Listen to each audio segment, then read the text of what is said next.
Ce qu'est une femme par nature, Lou Andreas Salomé et la psychanalyse. L'art de la synthèse. Lou Andreas Salomé rencontre Freud en 1912. Elle a plus de 50 ans. 14 ans plus tard, elle déclare « J'ai l'impression que ma vie attendait la psychanalyse depuis que je suis sortie de l'enfance. » Pendant les 25 dernières années de son existence, l'essayiste et romancière restera fidèle à la psychanalyse et à son inventeur. L'œuvre psychanalytique de Lou Andreas Salomé est importante, mais encore relativement peu lue. Peut-être en raison d'un style fin de siècle, étrangement sophistiqué, qu'il faut assurément aborder avec patience et concentration. Si ses articles semblent davantage nourris de philosophie que d'expériences cliniques, elle fut pourtant praticienne de nombreuses années, accueillant ses patients à Leofried, sa maison de Göttingen. Elle a reçu la psychanalyse comme un don, avec le perpétuel sentiment intime d'être comblée de cadeaux. Cette radieuse sensation d'un élargissement de la vie par ce tâtonnement, ce contact constant avec les racines par lesquelles elle plonge dans le grand tout. Il y a en effet chez Lou Andreas Salomé l'aspiration constante à un retour au tout, à une totalisation qui recouvre une réalité à la fois psychique et ontologique, mais qui déjà se manifeste dans sa démarche intellectuelle. Freud, l'analyste, relève chez elle, à maintes reprises, une qualité qu'il lui envie autant qu'il la redoute, l'art de la synthèse. Elle comprend en effet plus qu'il n'est donné, ajoute ce qui manque, joint ce qui est séparé, s'élève jusqu'aux perspectives les plus éloignées. Pour elle, cette forme de compréhension est une idéalisation, c'est-à-dire une synthèse de l'extérieur et de l'intérieur, du plus lointain et du plus proche, du contenu du monde et de ce que contient l'individualité, du tréfonds de l'être et de sa culmination. Or, dans un tel élargissement des processus psychiques à une expérience ontologique, voire cosmique, Freud voit un danger d'extrapolation mystique qu'il a toujours opiniâtrement combattu, notamment chez Jung. Pourtant, et malgré ses réserves, il l'admet chez sa disciple parce que l'individu s'y révèle dans sa totalité organique réelle et non disséquée par le bistouri de l'analyse. C'est que l'organisme est le résultat d'un processus d'individuation dans un milieu, le monde, où intériorité et extériorité ne sont pas originairement séparées.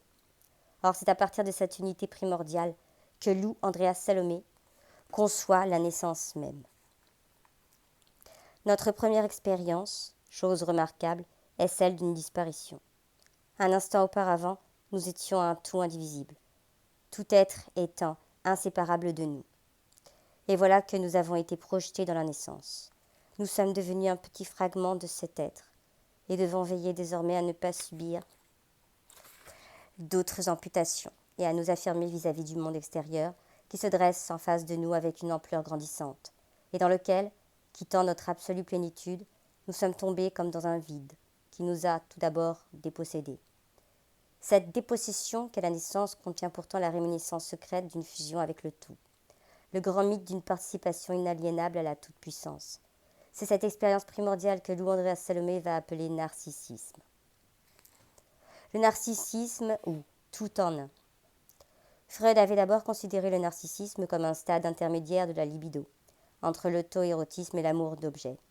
Le sujet commençait par prendre son propre corps comme objet d'amour, permettant une première unification des pulsions sexuelles. En 1914, Pour introduire le narcissisme, il précise que libido du moi et libido d'objet peuvent alterner, le narcissisme se présentant comme un retour à soi, un réinvestissement du moi au détriment de l'objet. C'est pourquoi, en une image qui frappera Lou Andreas Salomé, Freud y comparait la libido à un protoplasme capable d'émettre et de rétracter ses pseudopodes.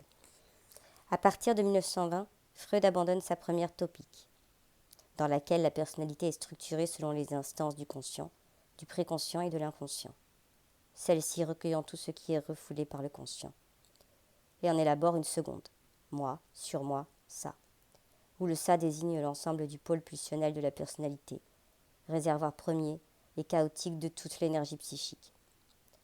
Le narcissisme se présente alors, sous sa forme primaire, comme une indifférenciation entre le moi et le ça, absence totale de relation au monde extérieur, dont le prototype serait la vie intra-utérine. La rétractation de la libido de l'objet vers le moi est désormais un narcissisme secondaire. Lou Andréas Salomé embraye, pour ainsi dire, sur cette transformation de la topique freudienne et se saisit de ce qui lui importe. Le narcissisme n'est donc pas amour de soi, mais le point où l'amour de soi, encore indifférencié, est englobé dans un tout originel. Un amour qui englobe tout en un, sans isoler encore le soi comme individu. Elle se permettra même une glose hérétique. Le narcissisme est un concept plus profond, plus essentiel que le ça lui-même, puisqu'il manifeste l'absence de séparation entre le corps, l'esprit et le monde. Une intégrité à laquelle la conscience de soi puis l'amour d'objet, considérés par la psychanalyse comme un progrès, viennent en réalité porter atteinte comme une amputation. Là où Freud donnait au narcissisme sa place dans la dynamique du système psychique d'un sujet, Lou Andréas Salomé effectue un saut qualitatif qui va faire du narcissisme la voie royale vers une dimension proprement ontologique de l'inconscient. Cette indifférenciation entre l'individu et le monde signe la totalité elle-même. Le narcissisme est le nom d'une union réelle et primordiale. Deux types d'adultes font l'expérience privilégiée d'une telle union, l'artiste et la femme. Le devenir femme de l'artiste. Si la poésie est la continuation de ce que l'enfant a encore vécu et de ce qu'il a dû sacrifier pour la pratique de son être, si l'activité créatrice peut être conçue sur le modèle du rêve, c'est-à-dire comme une objectivation inconsciente et supra-subjective du désir, alors l'artiste est le narcissique par excellence. Car, dans le narcissisme sain et intact, cet élément supra-subjectif est en lui-même efficace. C'est-à-dire que ces satisfactions du désir ne peuvent s'empêcher de créer à partir d'une profonde identification avec tout. Mais comment un homme adulte pourrait-il faire cette expérience d'un narcissisme sain et intact qui ne se trouve en réalité qu'avant la naissance? Les artistes ne peuvent impunément éprouver une telle régression, et la dangereuse condition fondamentale de toute création les assimile presque à l'état psychotique. Lou Andréas Salomé a connu beaucoup d'artistes, mais lorsqu'elle évoque la figure narcissique du créateur, on ne peut pas ne pas songer à Nietzsche et à Rilke. D'une certaine manière, l'un et l'autre incarnent les deux pathologies dont le narcissisme est menacé, la manie et la mélancolie. Le narcissisme, le maniaque souffre d'un excès d'assurance et sombre dans la croyance de la toute-puissance de la pensée, telle qu'il arriva à Nietzsche. Le mélancolique, quant à lui, épuise ses forces surexposées à la réalité extérieure et trop faible pour l'embrasser tout entière. C'est à cette souffrance que sont consacrées de nombreuses pages de la correspondance de Lou avec Rilke. Dans les manifestations pathologiques du narcissisme se dessine pourtant sa double direction. Régression vers la vie intra-utérine et extension vers l'univers tout entier.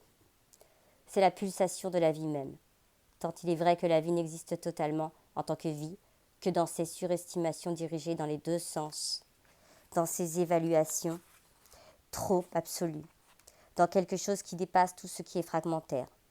Or, cette double direction, nul ne sait mieux l'éprouver que la femme, qui va devenir, chez Lou Andréas Salomé, l'archétype du narcissisme sain et heureux.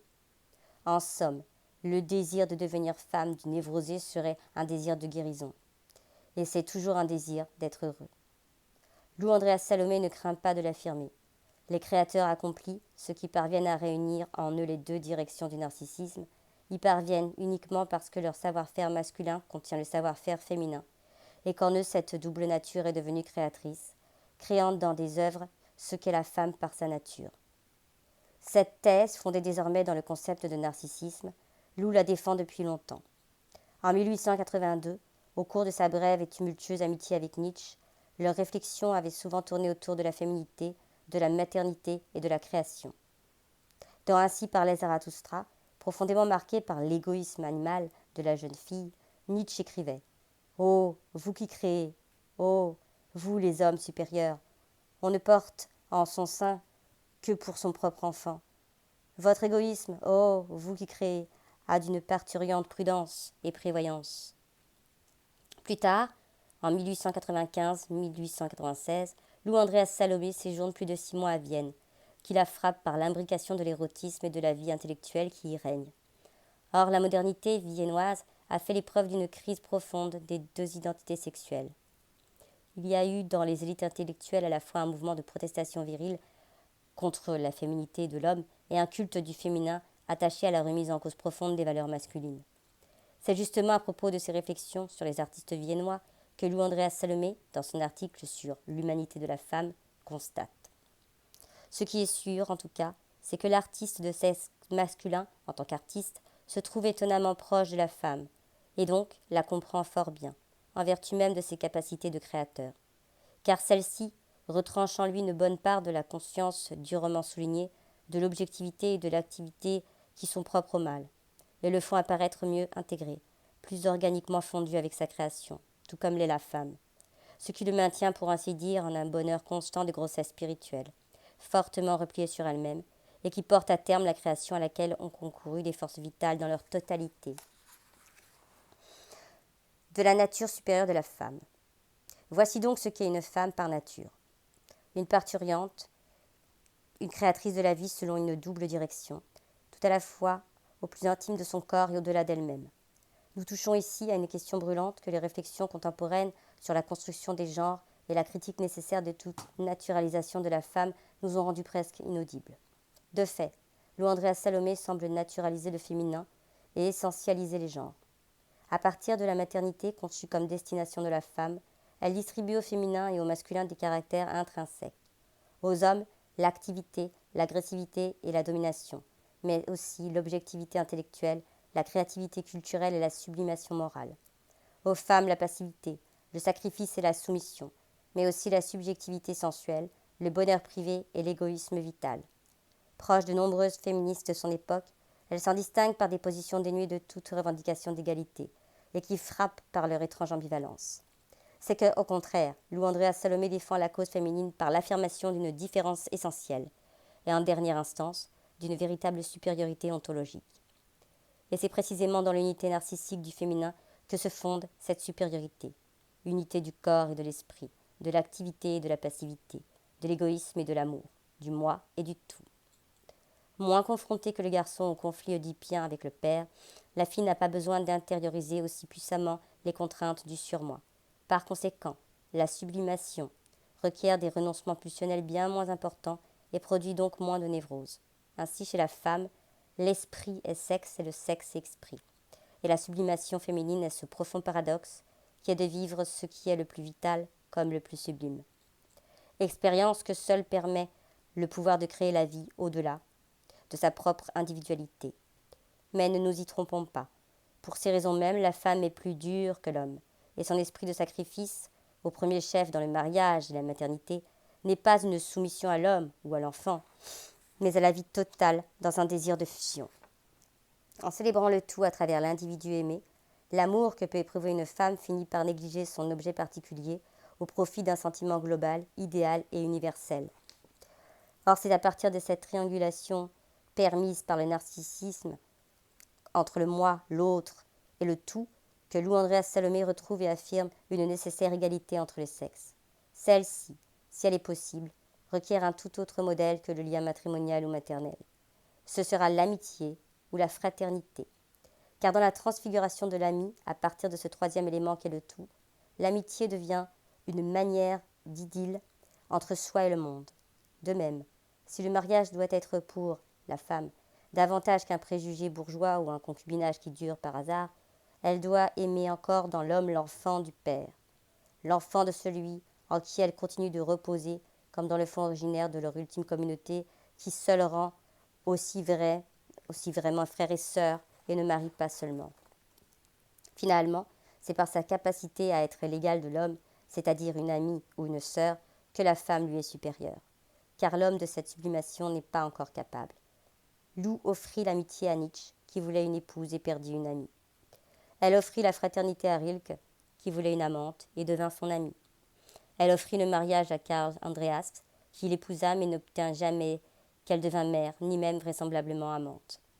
Freud, pour qui la femme resta un mystère, chercha en Lou Andreas Salomé une éclaireuse sur les sentiers de la féminité. Mais il dut bientôt reconnaître qu'elle resterait une dangereuse énigme. C'est une femme de grande importance, même si toutes les pistes, chez elle, conduisent dans l'antre du lion, sans qu'aucune en sorte. N'est pas le sexe faible celui que l'on croit.